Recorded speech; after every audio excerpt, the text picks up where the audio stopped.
Hello dear students, welcome to our new video. आज हम लोग फिजिक्स यानी कि भौतिकी का बिहार बोर्ड मैट्रिक एग्ज़ाम में पूछे गए 2011 से 23 तक में चैप्टर 1 और 2 के ऑब्जेक्टिव क्वेश्चन को हल करेंगे, जो हमारे आने वाले 2024 10th एग्ज़ाम के लिए बहुत ही ज़्यादा ज़रूरी है। तो चलिए हम लोग स्टार्ट करते हैं। पहला क्वेश्चन है हमारा, दर्पण के सामने किसी भी दूरी पर स्थित वस्तु का प्रतिबिंब सीधा प्रतीत होता है तो वह दर्पण क्या कहलाता है। ऑप्शन है हमारा केवल समतल, केवल उत्तल, केवल अवतल या तो समतल अथवा उत्तल। तो इसका आंसर हो जाएगा हमारा डी, या तो समतल अथवा उत्तल। नेक्स्ट क्वेश्चन है, प्रकाश की किरणें गमन करती है, प्रकाश की किरणें गमन करती हैं। ऑप्शन है सीधी रेखा में, टेढ़ी रेखा में, किसी भी दिशा में, इनमें से कोई नहीं। तो इसका आंसर हो जाएगा हमारा ए, सीधी रेखा में। नेक्स्ट है, प्रकाश के परावर्तन के कितने नियम हैं। ऑप्शन है हमारा 1, 2, 4, 3।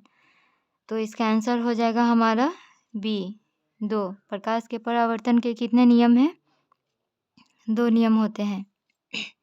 नेक्स्ट क्वेश्चन है, परावर्तन के नियम से निर्धारित होता है आपतन कोण बराबर परावर्तन कोण, परावर्तन कोण बराबर अपवर्तन कोण, आपतन कोण बराबर विचलन कोण, इनमें से कोई नहीं। तो इसका आंसर हो जाएगा हमारा ए, आपतन कोण बराबर परावर्तन कोण। नेक्स्ट क्वेश्चन है, प्रकाश तरंग का उदाहरण है ध्वनि तरंग, विद्युत चुंबकीय तरंग, पराबैंगनी तरंग, इनमें से कोई नहीं। तो इसका आंसर हो जाएगा हमारा बी, प्रकाश तरंग का उदाहरण कौन है? विद्युत चुंबकीय तरंग। नेक्स्ट क्वेश्चन है, समतल दर्पण द्वारा बना प्रतिबिंब कैसा होता है। समतल दर्पण द्वारा बना प्रतिबिंब कैसा होता है। ऑप्शन है हमारा वास्तविक, काल्पनिक, ए और बी दोनों, इनमें से कोई नहीं। तो इसका आंसर हो जाएगा हमारा बी, काल्पनिक, यानी कि समतल दर्पण द्वारा काल्पनिक प्रतिबिंब बनता है। नेक्स्ट क्वेश्चन है, समतल दर्पण की फोकस दूरी कितनी होती है। समतल दर्पण की फोकस दूरी कितनी होती है। ऑप्शन है हमारा अनंत, 0, 100 सेंटीमीटर, 50 सेंटीमीटर। तो इसका आंसर हो जाएगा हमारा अनंत, यानी कि समतल दर्पण की फोकस दूरी अनंत होती है। नेक्स्ट क्वेश्चन है, अवतल दर्पण के सामने वस्तु को कहाँ रखा जाए ताकि प्रतिबिंब उल्टा, वास्तविक और समान आकार का बने। ऑप्शन है हमारा ध्रुव पर, अनंत पर, वक्रता केंद्र पर, फोकस पर। तो इसका आंसर हो जाएगा हमारा सी, वक्रता केंद्र पर। नेक्स्ट क्वेश्चन है, उत्तल दर्पण में बना काल्पनिक प्रतिबिंब कैसा होता है। उत्तल दर्पण में बना काल्पनिक प्रतिबिंब कैसा होता है। ऑप्शन है हमारा सीधा एवं आवर्धित, उल्टा एवं आवर्धित, सीधा एवं हासित, इनमें से कोई नहीं। तो इसका आंसर हो जाएगा हमारा ए, सीधा एवं आवर्धित। उत्तल दर्पण में कैसा बनता है, उत्तल दर्पण में बना काल्पनिक प्रतिबिंब कैसा होता है, तो सीधा एवं आवर्धित। नेक्स्ट क्वेश्चन है, दर्पण सूत्र बताएं। ऑप्शन दिया हुआ है 1/v + 1/u = 1/f, 1/v - 1/u = 1/f, 1/f + 1/u = 1/v, 1/f + 1/v = 1/u। तो इसका आंसर हो जाएगा हमारा ए, 1/v + 1/u = 1/f। दर्पण सूत्र हमेशा प्लस में ही होता है। नेक्स्ट क्वेश्चन है, दाढ़ी बनाने के लिए कौन सा दर्पण उपयुक्त है। ऑप्शन है हमारा समतल, उत्तल, अवतल, इनमें से कोई नहीं। तो इसका आंसर हो जाएगा हमारा अवतल। दाढ़ी बनाने में किसका उपयोग, कौन सा दर्पण का उपयोग होता है, तो अवतल दर्पण का। नेक्स्ट है, किसी कार के अग्रद्वीप में प्रयुक्त दर्पण निम्न में से कौन है? अवतल दर्पण, उत्तल दर्पण, समतल दर्पण, समतल या उत्तल दर्पण। तो इसका आंसर हो जाएगा हमारा ए, अवतल दर्पण। यानी कि कार के आगे का भाग देखने के लिए किस दर्पण का उपयोग करते हैं? तो अवतल दर्पण का। नेक्स्ट है, किसी दर्पण का उपयोग पश्च दर्पण के रूप में किया जाता है। पश्च का मतलब होता है पीछे। तो कह रहा है कि किस दर्पण का उपयोग पीछे का देखने में किया जाता है। तो ऑप्शन है हमारा उत्तल दर्पण, अवतल दर्पण, समतल दर्पण, कोई नहीं। तो इसका आंसर हो जाएगा हमारा ए, उत्तल दर्पण। नेक्स्ट क्वेश्चन है, नई कार्तीय परिपाटी के अनुसार दर्पण के सामने रखे गए बिंब की दूरी ली जाती है। ऑप्शन है हमारा धनात्मक, ऋणात्मक, ए और बी दोनों, इनमें से कोई नहीं। तो हमारा आंसर हो जाएगा ए, यानी कि धनात्मक। नेक्स्ट क्वेश्चन है, निम्न में से किस दर्पण की फोकस दूरी धनात्मक होती है? किस दर्पण की फोकस दूरी धनात्मक होती है? तो ऑप्शन है हमारा समतल दर्पण, उत्तल दर्पण, अवतल दर्पण, इनमें से कोई नहीं। तो इसका आंसर हो जाएगा हमारा बी, उत्तल दर्पण। नेक्स्ट क्वेश्चन है, यदि बिंब के प्रतिबिंब का आवर्धन ऋणात्मक है तो उस प्रतिबिंब की प्रवृत्ति क्या होगी? तो ऑप्शन दिया हुआ है वास्तविक और उल्टा, वास्तविक और सीधा, आभासी और सीधा, और आभासी और उल्टा। तो इसका आंसर हो जाएगा हमारा ए, वास्तविक और उल्टा। नेक्स्ट क्वेश्चन है, दंत विशेषज्ञ किस दर्पण का प्रयोग मरीजों के दांतों का बड़ा प्रतिबिंब देखने के लिए करता है? तो ऑप्शन है हमारा समतल दर्पण, अवतल दर्पण, उत्तल दर्पण, और इनमें से सभी। तो इसका आंसर हो जाएगा हमारा बी, अवतल दर्पण। दांत के डॉक्टर किस दर्पण का उपयोग करते हैं? तो अवतल दर्पण का। नेक्स्ट क्वेश्चन है, गोलीय दर्पण परावर्तक पृष्ठ की वृत्ताकार सीमा रेखा का व्यास कहलाता है। गोलीय दर्पण परावर्तक पृष्ठ के वृत्ताकार सीमा रेखा का व्यास कहलाता है। तो ऑप्शन दिया हुआ है मुख्य फोकस, वक्रता त्रिज्या, प्रधान अक्ष, गोलीय दर्पण का द्वारक। तो इसका आंसर हो जाएगा हमारा डी, गोलीय दर्पण का द्वारक। नेक्स्ट क्वेश्चन है, निम्न में से कौन उत्तल दर्पण की फोकस दूरी जिसकी वक्रता त्रिज्या 32 सेंटीमीटर है? यानी कि हमारा क्या कर रहा है कि नीचे जो ऑप्शन दिया हुआ है उसमें से किस दर्पण की फोकस दूरी, मतलब वक्रता त्रिज्या दिया हुआ है 32 सेंटीमीटर, और हमारा पूछ रहा है फोकस दूरी, यानी कि एफ निकालना है। तो हम लोग जानते हैं कि एफ इक्वल टू r/2 होता है फॉर्मूला।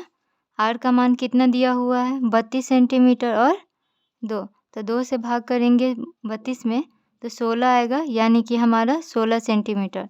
तो फोकस दूरी को एफ लिखते हैं शॉर्ट में, तो एफ बराबर कितना हो गया हमारा 16 सेंटीमीटर, सॉरी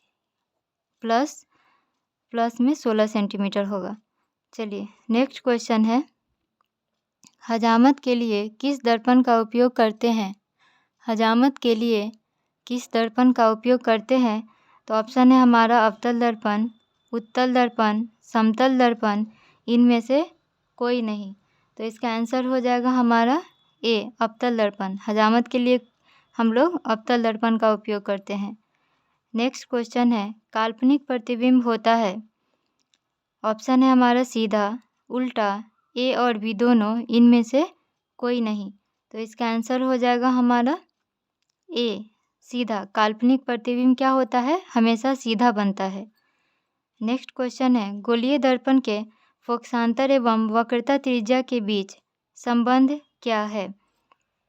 ऑप्शन है हमारा r equal to 2f, f equal to 2r, A और बी दोनों, इनमें से कोई नहीं। तो हमारा आंसर हो जाएगा ए और बी, यानी कि दोनों, यानी कि आंसर हो जाएगा हमारा सी। नेक्स्ट क्वेश्चन कर रहा है किस दर्पण में दूर की वस्तु का प्रतिबिंब सदैव सीधा होता है? किस दर्पण में दूर की वस्तु का प्रतिबिंब सदैव सीधा होता है? ऑप्शन है हमारा केवल अवतल, केवल उत्तल, केवल समतल या तो समतल अथवा उत्तल। तो इसका आंसर हो जाएगा हमारा डी, या तो समतल अथवा उत्तल। नेक्स्ट क्वेश्चन है, अवतल दर्पण की फोकस दूरी होती है, यानी कि धनात्मक होती है या ऋणात्मक होती है, वही पूछ रहा है। तो ऑप्शन है हमारा धनात्मक, ऋणात्मक, कभी ऋणात्मक तो कभी धनात्मक, उसके बाद शून्य। तो इसका आंसर हो जाएगा हमारा बी, ऋणात्मक। अवतल दर्पण की फोकस दूरी कैसी होती है? तो ऋणात्मक होती है। नेक्स्ट क्वेश्चन है, किस दर्पण से हमेशा वस्तु से छोटा प्रतिबिंब बनता है? ऑप्शन है हमारा उत्तल, अवतल, समतल, इनमें से कोई नहीं। तो इसका आंसर हो जाएगा हमारा उत्तल। उत्तल दर्पण से क्या होता है? हमेशा वस्तु से छोटा प्रतिबिंब बनता है। तो ये था हमारा चैप्टर 1 का ऑब्जेक्टिव। नेक्स्ट है हमारा चैप्टर 2, यानी कि प्रकाश का अपवर्तन। पहला क्वेश्चन है, वायु में प्रकाश की चाल निर्वात की अपेक्षा होती है, कम, ज़्यादा, समान, इनमें से कोई नहीं। तो इसका आंसर हो जाएगा हमारा ए, कम। वायु में प्रकाश की चाल निर्वात से हमेशा क्या होती है? कम होती है। नेक्स्ट क्वेश्चन है, प्रकाश की चाल विभिन्न माध्यमों में डैश होती है। ऑप्शन है हमारा समान होती है, भिन्न भिन्न होती है, ए और बी दोनों, इनमें से कोई नहीं। तो हमारा आंसर हो जाएगा यहाँ पे भिन्न भिन्न होती है। प्रकाश की चाल विभिन्न माध्यमों में कैसी होती है? तो भिन्न भिन्न, यानी कि हर माध्यम में अलग अलग होती है। नेक्स्ट क्वेश्चन है, तालाब का जल कम गहरा दिखाई देने का क्या कारण है? तालाब का जल कम गहरा दिखाई देने का क्या कारण क्या है? ऑप्शन है हमारा परावर्तन, विवर्तन, अपवर्तन, ध्रुवन। तो इसका आंसर हो जाएगा हमारा सी, अपवर्तन।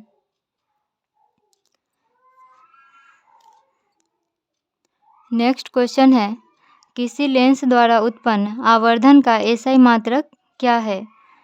तो ऑप्शन दिया हुआ है मीटर, सेंटीमीटर, मिलीमीटर, मात्रक विहीन। तो आवर्धन का एसआई मात्रक क्या होता है? मात्रक विहीन ही होता है। तो आंसर हो जाएगा हमारा डी। नेक्स्ट क्वेश्चन है, लेंस के मुख्य फोकस की संख्या कितनी होती है? लेंस के मुख्य फोकस की संख्या कितनी होती है? तो ऑप्शन है हमारा 2, 1, 3, इनमें से कोई नहीं। तो आंसर हो जाएगा हमारा 2। नेक्स्ट क्वेश्चन है, अवतल लेंस का आवर्धन, आवर्धन को शॉर्ट में एम बोलते हैं। तो अवतल लेंस का आवर्धन एम बराबर होता है, यानी कि अवतल लेंस का आवर्धन है जो किसके बराबर होता है? तो ऑप्शन है हमारा यू बाई भी, यू भी, यू प्लस भी, भी बाई यू। तो इसका आंसर हो जाएगा डी, भी बाई यू। नेक्स्ट क्वेश्चन है, किसी माध्यम के अपवर्तनांक म्यू, अपवर्तनांक को म्यू से डिनोट करते हैं। तो किसी माध्यम के अपवर्तनांक का मान कितना होता है? तो ऑप्शन है हमारा साइन आई बटा में साइन आर, साइन आर बटा में sine i into sine r. Next है sine i plus sine r. तो इसका आंसर हो जाएगा हमारा ए, साइन आई बटा में साइन आर। नेक्स्ट है, किसी अपवर्तनांक, किसका अपवर्तनांक सबसे अधिक होता है? ऑप्शन है हमारा वायु का, बर्फ का, कांच का, हीरा का। तो इसका आंसर हो जाएगा हमारा हीरा का। नेक्स्ट क्वेश्चन है, किसी लेंस को अभिसारी लेंस कहते हैं, यानी कि किस लेंस को अभिसारी लेंस कहते हैं? ऑप्शन है हमारा उत्तल लेंस, अवतल लेंस, ए बी दोनों, डी में है वाई फोकल लेंस। तो इसका आंसर हो जाएगा हमारा ए, उत्तल लेंस। नेक्स्ट क्वेश्चन है, कौन लेंस की क्षमता का मात्रक होता है? ऑप्शन है हमारा जूल, वाट, डायोप्टर, अर्ग। तो इसका आंसर हो जाएगा हमारा सी, डायोप्टर। नेक्स्ट क्वेश्चन है, किस लेंस की फोकस दूरी धनात्मक होती है?